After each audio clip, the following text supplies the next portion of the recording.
Hey, what's going on, ladies and gentlemen? This is the first, podcast we're going to do on our the Phillip Scott Audio Experience YouTube channel. Now, many of you have asked me to create a YouTube channel for the podcast, even though we're going to still upload the podcast to our normal Anchor and Spotify and Apple. That's going to continue to go on because some people say that some of the guys that drive trucks, they say sometimes they like listening to our podcast. So none of that's going to change at all. We just want to make sure to have the YouTube option because many people is asking for it. So tonight on this particular podcast, we're going to talk about that Mzungu Kyle Rittenhouse.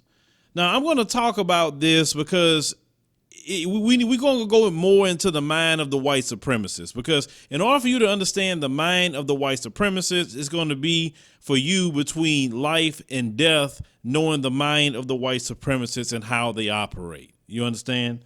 So if you remember, Kyle Rittenhouse is that white man, and I'm going to call him a man, because when it's our children, they call him a man. They don't care if they're 12, 13, because he's a man. At 17, he's a white man, okay?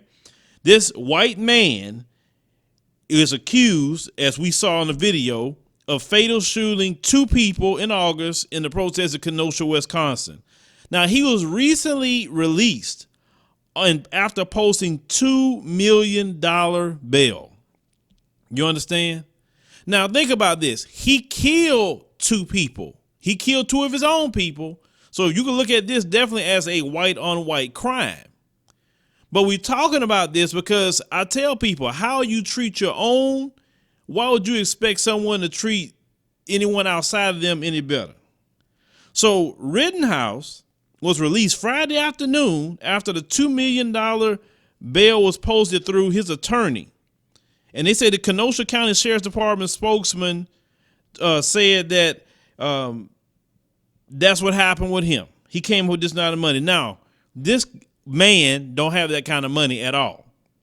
So his attorney, Lynn Woods, said in a tweet on Friday that Mike Lindell, CEO of My Pillow Incorporated, the same guy that was up there with Trump, because I remember when he was up there, and actor Ricky Schroder, which if you remember Ricky Schroder, he's 50 years old now. He was on the show Silver Spoons. Those of you who remember that show, he helped also to raise the $2 million cash bail for Rittenhouse. Understand, they didn't give Kyle Rittenhouse the normal bail, where they say, okay, if you have $2 million bail, that means you got to come up with $200,000, basically 10%. No, they wanted him to have a $2 million cash bail. In other words, you had to give the court $2 million for him to be released. See, you have to understand something. They look at Kyle Rittenhouse as one that continues the system of white supremacy. Kyle Rittenhouse is looked at as a hero in the white supremacist circles because Kyle Rittenhouse enacted punishment and a consequence to 2 white folks who they felt was off code. You see, the way they're supposed to operate in the system of white supremacy, either you participate in it, or if you're not going to participate in it, you need to be quiet and stay out of our way. You don't need to be talking about a Black Lives Matter. You don't need to be trying to change any laws, because now you're off code and we're going to enact a consequence to you for being off code. And that consequence for them was shooting them, and they're not longer here. Now, of course, the white supremacists has justified that. Oh, he got attacked. Oh, this, all that. And remember how the police, he had the gun in his hand. The police showed up. They didn't get scared. They didn't pull out no weapons. But we're not going to sit up here and talk about that because listen, at this point of the game, you already know. The white supremacists do not police themselves like they police black folks. We are the enemy. We are an enemy combatant to them. We already understand that. But the reason why we're talking about this as well is we look at the links they will go to make sure to protect white supremacy. $2 million during coronavirus. There's 2 people right now in their community who not even eating, who's about to lose their place to stay. But yet they will raise $2 million to get this man out of jail. I mean, you understand like the insanity of that? Now, this is what happens. Okay. They says this. God bless all who donated to help fight back. Raise required $2 million cash bail. Special thanks to actor Ricky Schroeder and Mike Lindell. They say for putting us over the top. Kyle is safe. Thanks to all who helped this boy. This is what they say. Call him a boy. He's 17 years old. He's a freaking man. But Tamir Rice, he was called a man, and he was what, 11, 12 years old? He was called a man. You understand? Listen, even I remember when that swimmer, Ryan Lochte, 32 years old, oh, he's just a kid. See, their people are kids forever, but our children are men at 9 years old. They're men. And they call them men to justify hurting and harming them. Now, they say the Kenosha County Commissioner, Lauren Keating, said in setting the bond early this month that the court considered Rittenhouse a flight risk because he could face a mandatory life sentence or at least significant amount of time, likely decades of time period of incarceration if convicted. Now, they say Rittenhouse was afraid that he would spend the rest of his life in prison after turning himself in to authorities. They say a friend of the man told police in a recording interview. Okay, so they say he's sweating like a pig. He was freaking out. They say his face is white. He's like, I'm going to jail for the rest of my life. I'm done. He's just so scared. Because they're only bad when they have a gun, brothers and sisters. That's the only time they're bad. See, when they don't have a gun, they don't have a crowd with them, and they're like one-on-one, they are scary. Scary to the core, brothers and sisters, scary. So no, they do not want to be in no jail. That's why they fighting hard. But like I said, for them, it was more so about getting the rest of Mzungu society in order. This is why they are trying to fight so hard to get him out of jail. You understand what I'm saying? And this is why also, you see, they don't have no problem killing each other. Now let me talk about something else for a minute. I don't care if you get mad. Like I said, I'm Uncle Phil at this point. I don't care. We have a dangerous message going out there. I think it's very dangerous to black women who have got hurt in relationships, and they just, they feel like they need to do something else because they just got hurt in relationships. To sit up there and have this particular group of women who I think is very dangerous to other black women, not to black men, but very other black women, to tell black women that you need to go and be with those kind of men that have no problem killing each other and raising $2 million to get one of them out because they believe they are the champion of the cause of white supremacy. See that is a problem. Like, and the thing is, I say that it is a difference in our community because if a brother was promoting some of that, brothers are attacked quick. Like I said, you got one of them on YouTube, biggest day, selling a course for $700. To tell black women to get with one of these Kyle Rittenhouses. I mean, and from what I got the press release, say they made over $1 million doing it. But like I said, let a brother do that. Oh boy, the brother will be talked about all day long with that situation, all day long. But I would never tell a sister to get with a Kyle Rittenhouse. They think about their own women, what their own women have said about them in the past. What they say about them now. You understand? You see, we have to understand like life isn't respected. Life isn't precious at all to them, and like they have no problem doing anything to another Mzungu who gets off code. Now let's talk about us as black people. See, people get off code all day long with us, and I'm not telling us to get like Kyle Rittenhouse and his people. No, because They do some devilment, okay? Well, that's just not in us. I'm not saying we don't have some black folks that do some devilment, but I'm saying that's just not how we roll for the most part. But one thing they don't do, they don't tolerate somebody getting off code like that, okay? And getting off code is what they felt that the two that he shot, Rittenhouse, were sellouts. Because to them, that's a sellout to them. Anybody that speaks about you shouldn't oppress black people, you're selling out. Now, we have some real sellouts in our community, and we allow those sellouts to even have a voice. We allow them to come in and speak. We allow them to listen, let's call it what it is. The moment you get off code, in my opinion, speaking against the community, you should be done. We shouldn't argue with you. We shouldn't talk about you, etc.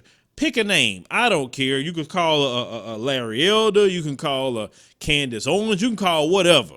You can say whatever you want to say, okay? But notice Candace Owens don't sit up here and talk about Kyle Rittenhouse, though. Because see, that's the men she loves, right?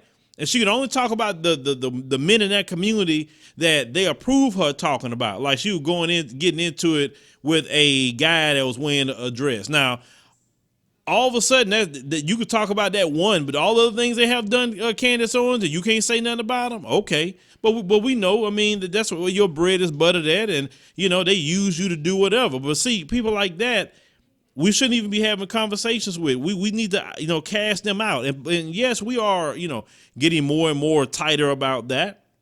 But you shouldn't have no way to come back. Because them folks, once they put you out of their community, there's no way of coming back. They say, stay over there. You can't come back over here. You can't do anything for us at this point because you spoke against us. You spoke against your own community. How dare you do something like that? You understand what I'm saying? So we need to take that same move as well. Cast these people out. Like, don't interview and have even argue with them people. For what? They have let you know what team they're on. Now they're going to be searching right now since Trump is out of office. They're going to be searching for a place to go because, see, some of them have built their whole brand off of what Donald J. Trump is doing. That's what they did. And now since Donald Trump is getting out of office, who are they going to talk about now? What are they going to do now? Some of them probably trying to go rebrand themselves. Some of them may try to hunker down and say, okay, well, I'm just going to be the troll all day on the other side. But what are you going to really troll at that point? And who are you going to troll for? Because, see, they got to keep making their money. Understand what I'm saying? Sure, right now they're going to be talking about, the election was stolen from Trump and all of that. But I'm like, don't come over here because I don't want to talk to you. I don't even want to argue with you. Because the moment you sit up there, and especially Candace Owens, the thing she said about George Floyd was so despicable. Like when the whole freaking world saw that video and was like, okay, man, okay, that's a bit much. Even Republicans had to say that video was a bit much. And then this ignorant female is going to sit up here and just start reading off some alleged, and I say alleged, things that he had on his record. Even if he had all that in his record, who cares? But see, in Mzungu society, that would not have been tolerated. They would have made sure she couldn't speak no more. And black folks still allowed her to engage with them and come around. Like, and you can't come up to me about, oh, well, they black. Listen, that black stuff go out the window with me. It's about black is in the heart. Black is in your choices. Black is in your moves. That's how I look at that. And see, all the time you have these females like that one in particular, they get a pass. They get a pass. And I noticed that it's a lot of passes being given. A lot of passes with certain females in our community. But brothers don't get these passes. Why is that? This is why, even on the other side with the Democrats, they try to wedge in and come after the female. Because they know that with brothers, no. I'm not saying brothers don't sell out. Don't get me wrong. Oh, yeah, they sell out. But it's not going to be as easy. You understand? The thing is, on the other side, they trying to divide the black woman from the brothers and everything, especially in politics, because they know when we're together, we're stronger. See, that is like the threat. Is always a threat of black men and black women together on anything, because they know that when we get together on anything, we're done. This is why also, as we look at all this, is that you have the Democrats doing all the things they're doing now to try to, flip the game. They're using some sisters to do it. And we see that. And I'm so glad you have, the new sisters now who's calling all that out, who's going in, who's, waking people up every day. Because the sisters that's got their eyes open, the sisters that are awakened, it's the sisters that you need to teach the next generation. Understand? But we have to look at all this with this Kyle Rittenhouse situation. And if we don't learn nothing else, is that they believe and stand on code no matter what. And we have to be the same way. We need to learn to stay on code no matter what group. All these other groups are so on code when it comes to protecting the collective of their group. And we need to learn to stop even attacking each other. Okay, because some of us are doing the same thing, but yet some of us are attacking each other. Now, attacking to me and critique is two different things. Because yes, people can be critiqued, on certain things. But when some people are selling out, and like I say, you hear me going at a person because I say, listen, they are thoroughly doing things that's just wrong. They are doing so many things that's wrong. I can't speak quiet about this whatsoever. And they call each other out too. Don't think that nobody else call their group out. But we definitely need to be more definitely on code, and definitely we got to stop allowing too many people to come in with counter voices. I always say that because too many counter voices hurts movements. This is why I'm very tight about my comment section, because my comment section, I found out, can reinforce something or can be very contrary to the messaging and get people thrown off or get people arguing about something that's not even being said or even being implied. So we have to understand, definitely going into 2021, we must continue to push the code. And listen, a code is just a way of doing things. And a way of doing things supersedes personality, supersede ego, supersede I am the leader, I'm smarter than this one. It supersedes boule and all that crap. Understand? And if we focus on what the code and the way we do certain things and our values that we have as black people, we will be okay in the midst of all the craziness of Corona and job loss. Listen, it's going to be some tough times ahead. Listen, these politicians, they don't care nothing about none of y'all. And even white folks, they don't care nothing about them either. Listen, you thinking black people going to have some issues. They going to have some issues too. Because if these politicians don't renew that stimulus bill in January, they're going to have mass evictions because they couldn't really evict anybody right now. But oh boy, you think if black folks get evicted, no, a lot of them going to get evicted too. You understand? But let them deal with their own monsters that they created. What I'm telling us is we need to have a code to also protect our community, because protecting our community, protecting the kids, the women, some of our brothers who's vulnerable, who have mental health issues or disabled or something like that. Like I said, the code is definitely going to have to be the leader. And I'm glad that we don't push leadership. We don't say I'm the leader, this person's the leader, because, when you have a leader, the first thing you're going to try to do is corrupt them. Or if they can't corrupt them, then they're going to try to at least get them to sell out. If they can't get them to sell, they're going to do everything they can before they can try to harm you physically. I mean, they prefer to 9 times out of 10 get you to sell out. That's usually what it is, or get you to at least compromise with them. Get you off the code. You understand? When you're on code, these folks don't fool with you like that. Like for me, for instance, they know how I talk. They all watch my main YouTube channel. You can watch my entertainment channel. Crazy as it sounds. I'm on the Phillip show. I'm talking about entertainment news. Okay. And they're over there watching that. So they're keeping tabs on your brother. And I'm pretty sure eventually this new channel, they'll be over here watching this one as well, because they want to keep tabs and see what we're talking about over here. Because, we definitely keep our ear to the streets. We're looking and watching what's going on in society. And we got to realize the code has to be more important, because listen, their code in the Mzungu side is to raise $2 million to prove a point to others in their society that, look, we will support those who are foot soldiers of white supremacy. That's what we going to do. We'll make sure you have a top attorney and everything else. And we got to be the same way as black folks. It's times y'all have got together. Yes, I've seen it when certain people are victims of crimes. Yes, y'all definitely gave money many times. I've seen with my own 2 eyes. Y'all have done it. But we got to keep doing that. We got to keep doing it. Like I said, no, one person may not have $2 million. But you know what? If a brother or sister get down, it's enough of us if we get together in one accord and give something. It shows the white supremacists that, listen, we got a code too. We followed the code even financially. We wouldn't need their banks. We wouldn't need nothing. We can build our own communities.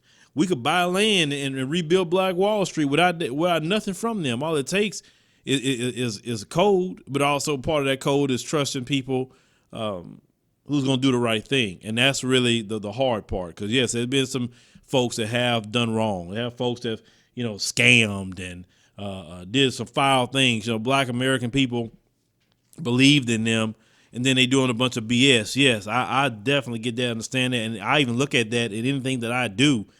I always want to make sure my stuff is right, is transparent.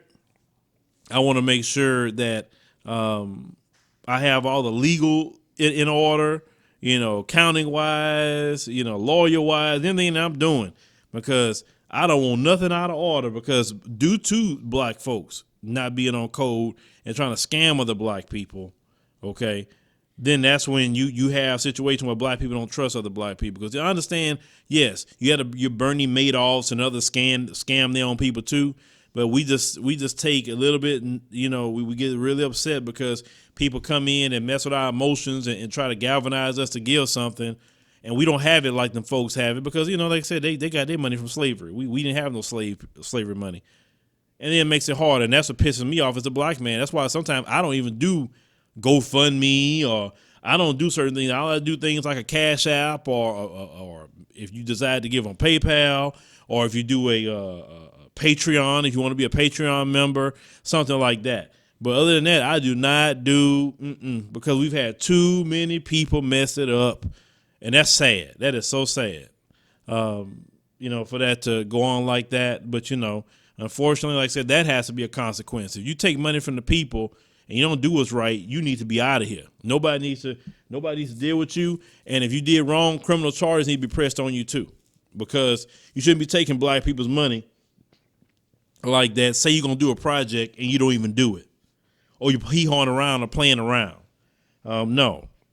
Or if you're talking about you going to Africa and talking about repatriating, and then people come out there give you money, because they really want to go, to the continent and do something, wherever they may be, and you playing around. You know what I'm saying? I can't stand that, man. That pisses me off to the core, and that's so off code for the people. But with that being said, just pay attention to the people with this Kyle Rittenhouse, how on code they stay, okay? And if we want to, get somewhere in our community, if we want to make headway, we got to be, super, super on code going into 2021, because that's the only thing that's going to save us. It's the only thing going to keep us together. That's the only thing that's, got these people afraid right now, especially the Democrats, is that we coding it up. Now, I know some part of us are afraid, and we looking for, a white man on a shiny horse to come save us. I know some black folks are like that, but those black folks are going out, to I guess they're gonna go meet white Jesus somewhere. That's who they got in their house, a lot of them. But the new black folks, even the black folks on the continent, we want something different. We want a progress, man. We want to finally see our brothers and sisters, free. We have more black people starting schools now. More black people starting businesses, man. We doing our thing.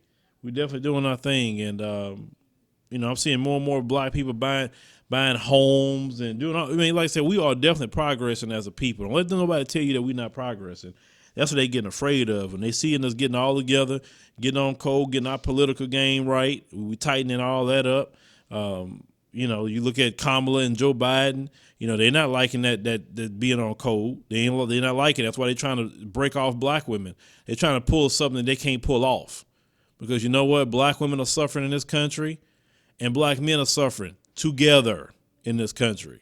So you can't separate us from them. We are definitely getting stronger and stronger every day about our code, and that scares the white supremacists. Thank you for listening to the Phillip Scott audio experience. I hope you learned something from our program. Make sure, if it's your first time here, go and check out all the episodes that we have. Start binge listening.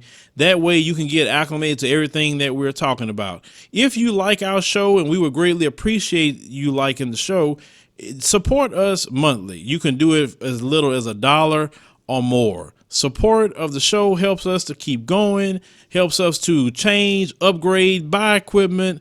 Eventually we're going to start bringing guests in, and we want to make sure we put on a great show for you guys. So support is definitely something that we greatly appreciate. We definitely appreciate all our supporters that we have now.